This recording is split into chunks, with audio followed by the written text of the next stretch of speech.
SMP bernama Audrey yang katanya mendapat kekerasan. Kan kamu kemarin sempat ke sana. Enggak, kalau aku sih kemarin sebenarnya kan aku emang lagi kerja, tiba-tiba ada berita kayak gitu. Iya. Dan aku waktu itu jam 2-3 pagi, akhirnya waktu aku pulang ke rumah, paginya aku langsung cari tiket ke sana karena untuk support. Karena waktu itu dulu kan aku punya adik yang sekolah tuh banyak ya, dia yang SD. Aku punya adik 10, 5 cewek. Dan salah satu adik aku tuh dulu pernah diangkat-angkat roknya sama cowok. Dan itu aku kesel banget. Dan itu aku bener-bener emosi.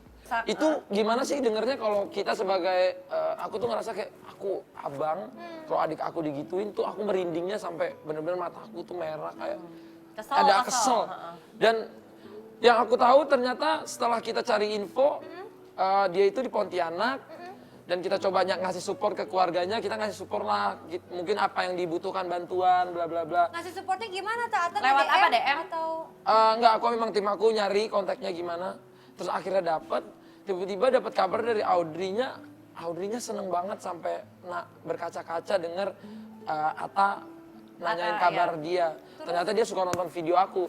Nah, ketika mendengar kabar itu, aku tuh orangnya cepet gimana sih? Cepet tergerak, akhirnya tergerak lah tergerak gitu. ya, aku cepet haru orangnya dan aku langsung berangkat pas besok. Atta sampai ke sana ketemu Audrey, apa yang diceritain sama Oke, keluarga di kita sana? mestinya kalau orang lagi sakit, kita nggak akan tanya klarifikasinya apa, Iya. masalahnya gimana, Jadi itu cukup namanya menghibur aja. cukup menghibur. Kita nggak perlu, kamu diapain sih? Nggak, Iya, iya. itu kan bukan pertanyaan yang pantas Yang buat etis, aku. Itu nggak etis. Kalau kita datang ke sana, kan itu keluarga lagi tertekan, entah dia lagi down, lagi ngedrop, lagi sakit, keluarga juga semua lagi ngedown. Itu aku bener-bener masuk ke semua keluarga dalamnya, dan aku bener-bener ngasih semangat, semoga kamu cepat sembuh, gimana dia senangnya, mungkin aku ngasih hiburan lah buat dia, gimana dia bahagia gitu. Ternyata dia seneng banget sampai dia nangis saking harunya apa yang aku lakukan di sana. Itu menurut aku kebahagiaan buat aku. Dan habis itu aku pulang, sebenarnya di hidup ya itulah yang harus kita lakukan ketika ada orang susah kita bantu. Tapi pada saat kamu foto gitu, terus gitu orang tuanya titip pesan nggak? Tolong, nggak? Oh enggak. Malah kalau yang tersebar video-video di YouTube dan di Instagram, itu aku kan nggak ada bikin vlog di sana. Aku nggak ada seperti Kenapa nggak sekalian ngevlog tak? Ya, gimana sih orang Enak sakit lah. malah. Masa datang ke sana aku buat bikin vlog kan. Kadang-kadang Pengen ditoyor ya si Atta juga kadang-kadang. Terus iya, kadang-kadang kesel ya jadi. Tapi kan beredar di situ aku katanya Pak mau bikin vlog lah di sana, mau bikin apa. Padahal kan itu entah itu orang buat gimana aku nggak ngerti lah pokoknya. tapi nggak bikin ya, yang nggak bikin ya Atta? Enggak, Cuman malah foto video-video itu tersebar dari handphone mereka. yang ada dalam situ, yang aku tahu tuh semua keluarganya. Bahkan ada yang live Instagram, ada yang live Facebook, itu bukan dari aku. Jadi kalau aku dibilang itu aku yang nyebarin video, aku sama sekali nggak ada bikin video, nggak ada upload video. Oke. Katanya ke sana Atta bawa nggak tangan kosong aja, tapi Atta bawa hadiah buat Audrey, apa sih? Aku bawa baju-baju, aku bawa, Tetap promosi ya Tak? kan aku nggak nunjukin nih bajunya Iya, apa. Kan biasanya anak kecil, kalau ketemu aku pengen dong baju yang Bang Atta pakai, yang ini yang bagus. Gitu. Pengen dong yang dipakai sini, pakai sini. Ya aku bawain yang spesial-spesial, dan dia bahagia banget aku kasih. Terus tiba-tiba ya aku juga tanya ke ibunya apa yang bisa dibantu, mungkin entah itu rumah sakit, entah apa. Ya aku sebagai anak laki-laki, mungkin aku sebagai anak Indonesia yang pengen bullying ini stop. Ya aku datang ke sana gitu. Iya. Tapi apapun omongan netizen ya terserah, tapi ya kalau yang soal buka tutup itu memang itu mamahnya bilang untuk melihatkan Audrey yang tegar untuk ini Masih lihat aja gitu. Tapi akhirnya untuk ditutup. positivity buat orang. Tapi aku malah dapat judge-nya dari orang lain bukan dari keluarganya. Tapi kalau sekarang beredar ada berita terbaru kalau ternyata yang berita luas tentang Audrey dianiaya tuh dikeroyok segala macam, itu katanya nggak terjadi seperti itu, kamu gimana? Oke, kalau menurut aku gini, itu bukan ranah kita ya untuk berbicara, karena itu kan ada ranah hukum. Karena yang bikin justice for Audrey ini bukan orang-orang biasa doang, hampir semua selebriti, hampir semua public figure, bahkan pejabat-pejabat juga bikin hashtag justice for Audrey. Jadi menurut aku itu udah jadi berita nasional ya. Dan nggak ada haknya juga aku menyalahkan Audrey atau menyalahkan yang bully gitu. Jadi aku di situ sebagai kita bawa damai, dan aku pengen kasus ini tuh malah jadi icon buat semua masyarakat Indonesia, semua anak-anak sekolah di Indonesia, buat kita stop bullying dan stop menggunakan kata-kata kasar di sosmed, karena bisa menjadikan suatu yang tidak diinginkan gitu sih kalau menurut aku. Oke, itu tadi Atta tentang memang orang yang baik, tapi sebaik apa Atta dulu dan sekarang? Kita lihat dulu transformasi Atta di handphone. Lihat handphone. Nah, kita dari yang paling kecil dulu nih, yang ini nih. Nah, ini Atta, kayaknya Atta lagi Atta lagi mikirin ngantuk. mau subscriber berapa banyak ntar yang akan dia punya. Tak, Atta ini kapan, Tak? Itu pas aku di Malaysia, dulu kan aku hidup tuh memang dari bawah ya. Iya. Ya. Aku inget banget, ini ceritanya beneran loh ya. Aku TV aja kan gak ada di rumah. Dan dulu acaranya Kak Nia Ramadhani itu ada namanya sinetron Bawang Merah Bawang Putih. Itu tayang di Malaysia. Dan itu termasuk sinetron Indonesia pertama yang tayang di sana. Iya. Dan itu aku suka sinetron itu waktu aku SD dan aku tuh nontonnya aja numpangnya di ruko. Ruko orang. Ruko orang. Jadi ruko orang Indonesia yang lagi muterin aku ke situ karena ini sinetron Indonesia pertama, aku bangga dong anak Indonesia. Sinetron kita diputar di negara orang. Terus kamu suka bawang merah apa bawang putihnya? Jangan gitu. gua Jujur di cubit ya. sini, jujur di sini, jujur di sini. Aku bawang ungu aja deh. Takut banget jawabnya. Tapi memang posisi aku waktu itu hidup aku belum memang bener-bener lagi nol banget, minus yang menurut aku. Itu aku lagi jualan. Ini nih.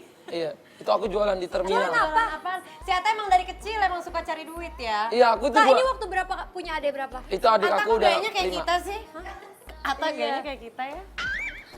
Iya, tapi di foto itu aku malah aku post di Instagram karena itu menurut aku Iya. ada sejarah proses hidup aku Apa gitu. nih? Apa Ini yang Atta gimana? inget? Lagi jualan apa? Itu aku jualan SIM card. Jadi kayak SIM card ke turis. Jadi itu dulu aku sekolah di Malaysia, ayah waktu itu memang ada ujian di Indonesia dan harus kerja di sana. Iya. Dan kerjanya itu memang benar-benar mulai dari Bawah. minus banget. Dan di situ aku sebagai anak pertama, kalau enggak aku nggak bisa bayar rumah buat keluarga atau adik-adik di sekolah. Jadi aku harus ke terminal itu jualan. Itu di bawahnya ada tas, itu isinya barang jualan aku. Aku Atta keren jualan banget. SIM card. Enggak Ya, yang ini. jadi Itu berapa tahun kamu sempet kayak gitu?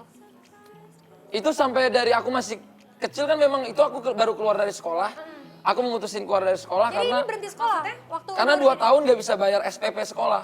Oh, jadi akhirnya Dan keluar dulu. keluar dulu mendingan kalau ada bayaran juga buat adik-adik aku. Jadi aku mendingan keluar, aku cari duit sendiri, semoga bisa bantu mama dan papa. Jadi aku jalan dari terminal ke terminal dari bus. Itu aku foto. diajarin mama papa nggak buat cari duit begitu? Memang aku dari kecil suka melihat apa mama aku tuh luar biasa, dia berjuang dari dulu, memang pengusaha juga.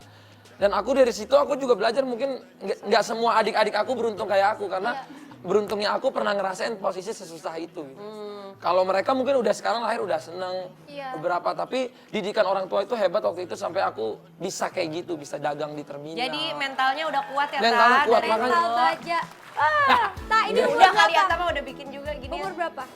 Itu masih kecil, aku umur masih berapa ya, itu 10 tahun apa. Ini dagang apa waktu umur 10? Itu aku udah mulai masuk dagang handphone Cina. Atau tapi itu ada yang nggak sih yang kamu ingat perjuangan kamu dari dulu, ada nggak nilai yang kamu mau bagi buat teman ngopi? Itu sebenarnya aku udah pernah posting, aku bilang gini, kalau kamu punya kemauan, nggak ada yang mungkin, nggak ada yang tidak mungkin. Nggak ada yang nggak mungkin. Nggak ada yang tidak mungkin buat kamu merubah nasib hidup kamu gitu loh. Karena biar Tuhan yang menentukan, tapi kita harus melakukan yang terbaik. Tapi yang penting usaha, Yang penting jangan usaha. cuma mimpi pengen ke Atta Halilintar, tapi lo ngendon aja di rumah. Endon aja di rumah malah pegang-pegang handphone, kerjanya cuma ngomongin netizen, jadi netizen, komentar-komentar doang bikin ya. fake account, terus maki-maki orang Iya. ya buat apa. Panjang ya si Atta ini. Oke, Atta, satu kata dari Atta Halilintar buat kata berikut ini. Ibu Gen. Ibu Ken, Home, rumah. home. Oke lanjut. Nggak Pak tahu Hali. aja mereka. Pak Hali. Pak Hali. Pak Halilintar. Ya. Pak Hali. Apa? Gimana Pak Hali? Satu kata Pak Hali. Inspirasi. Inspirasi. Inspirasi. Inspirasi apa yang kamu dapat dari Pak Hali yang merubah hidupmu? Kalau dari Pak Hali itu menurut aku bapak yang luar biasa, punya anak banyak, Iya, dia tapi sih gila. dan dia itu memang berjuang dari sejak kuliah. Iya. Dia sempat berhasil, sempat bikin segala macem dia udah bikin, tiba-tiba waktu yang aku SD itu jatuh lagi, tapi dia bisa nyemangatin anak-anak dan dia bisa bilang ke anak-anak punya mental yang besar, keluarga kita lagi sekarang plan fakir. Jadi kita lagi fakir, kita lagi ada ujian, jadi kita semua harus jadi anak-anak yang mandiri. Ini saatnya kalian buat belajar. Nah di situ kata-kata beliau tuh Jadi masuk ke dalam bermotivasi hati. ya. Masuk dalam Berarti hati. soundtracknya kamu tuh di tahun-tahun itu jatuh bangun aku mengejar. Namun dirimu tak mau kembali. Oke, lanjut ya. Satu kata untuk nama berikut. Gen Halilintar. Gen Sabar ya, Ta. Halilintar. Masih ada beberapa segmen Ta sama kita. Aku sabar banget ini. Iya udah. Gen Halilintar. Gen Halilintar. Rusuh. Rusuh. Banyak. Itu banyak rame. banget. Banyak rame. Ria Ricis. Hah? Teman. Tapi dulu pernah pacaran nggak? Enggak. Nggak pernah. Enggak, emang temen aja. YouTuber kan sama-sama. Nggak tipe kamu ya yang itu ya. Oke. Pertama kali ketemu Ricis, apa yang terlintas di mata kamu? Iya Saingan maksud nih saingan gue. Woljuk nih. bukan, memang waktu itu maksud aku dia punya semangat juga. Iya. Dia punya Oh semangat banget itu anak. Iya makanya dia semangat. Maksudnya semangatnya tuh bisa bersaing untuk seorang perempuan punya Iya. semangat gitu kan keren juga Iya, gitu iya, loh. iya, iya. Yang terakhir Nabila, buruan.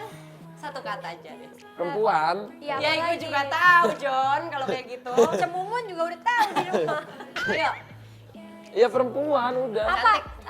Menarik atau kan misalnya manja atau si apa? Ata langsung kedip-kedip bingung mau ngomong apa. Enggak, Dari udah, tadi ngomong menarik, lancar. Menarik, udah gitu aja. Oke, satu permintaan ngopi darah, buka kacamatanya dong, Tak. Enggak, amat aku lagi bengkak banget. Ya udah, Tak bilang, Tak jangan kemana-mana, tetap di Ngopi Darah gitu. Jangan kemana-mana, tetap di Ngopi Darah. Ngobrol pagi with Jedar Enia. Wow, With banget. Ada Atanya. Kan ada. Kasih lihat jadi menginspirasi orang-orang gitu. Iya. Umur segitu bisa Prove it gitu loh dari yang tadi fotonya Iya. di mana itu kan di Iya, terminal kan. bagus. Lanjut. Oke, kayak emak-emak ya gue ngomong barusan. Oke. Keren juga ya tiba-tiba ada inspirasinya Iya, iya. acara ini ya.